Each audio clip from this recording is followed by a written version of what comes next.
আসসালামু আলাইকুম। আমাদের আজকের পেশেন্ট ও হচ্ছে মফিজুল ইসলাম।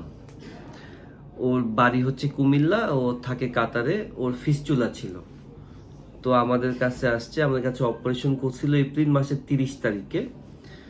সো আলহামদুলিল্লাহ ভালো হয়ে গেছে। ও আমার কাছে 6 সপ্তাহ পরে আসছিল। ওর পায়ুপথের ভিতরে একটা অংশ হালকা কাঁচা ছিল, তাই না? একটা অংশ হালকা কাঁচা ছিল।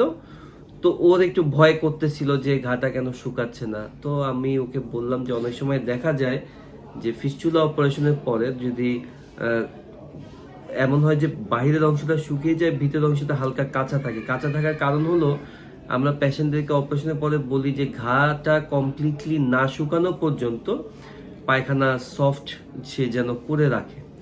তো ওর ভাষ্য অনুযায়ী তুমি বলছো তোমার একটু পায়খানা একটু হার্ড হয়েছিল। তো যাই হোক, আমরা ওকে কিছু ওষুধপত্র দিছিলাম। আলহামদুলিল্লাহ আজকে সে আসছে। আজকে একদম তার গা সম্পূর্ণ 100% শুকিয়ে গেছে। সো আল্লাহর রহমতে সে ভালো আছে। তার কাছ থেকে একটু শুনুন তার আমার ব্যাপারে তার কিছু কমেন্ট। বলো ভাই। আসসালামু আলাইকুম। আমার ফিস্টুলা হয়েছিল কাতার থাকা অবস্থায়। তখন আমি অনলাইনের মাধ্যমে স্যারের ভিডিওগুলো দেখি, তখন আমার কাছে অনেক ভালো লাগে। তারপর থেকে আমি স্যারের সাথে যোগাযোগ করি। তারপর আমি দেশে আসার পরে স্যারের সাথে আইসা কথাবার্তা কইয়া বিশেষ করে আমি অপারেশন করাইছি। এখন আমি আলহামদুলিল্লাহ সুস্থ, পরিপূর্ণভাবে সুস্থ। আর যার এই অবস্থায় পাইলস, এনাল ফিশার, ফিস্টুলা নিয়ে আসেন, কোনো ভয় পাবেন না।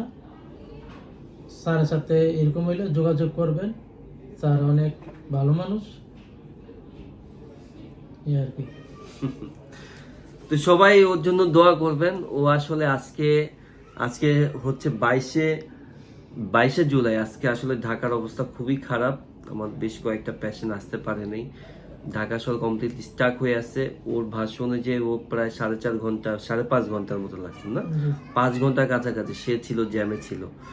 তো আল্লাহ ভরসা, সবাই ওর জন্য দোয়া করবেন। ও একজন কাতার প্রবাসী, ফিস্টুলা অপারেশন করছিল।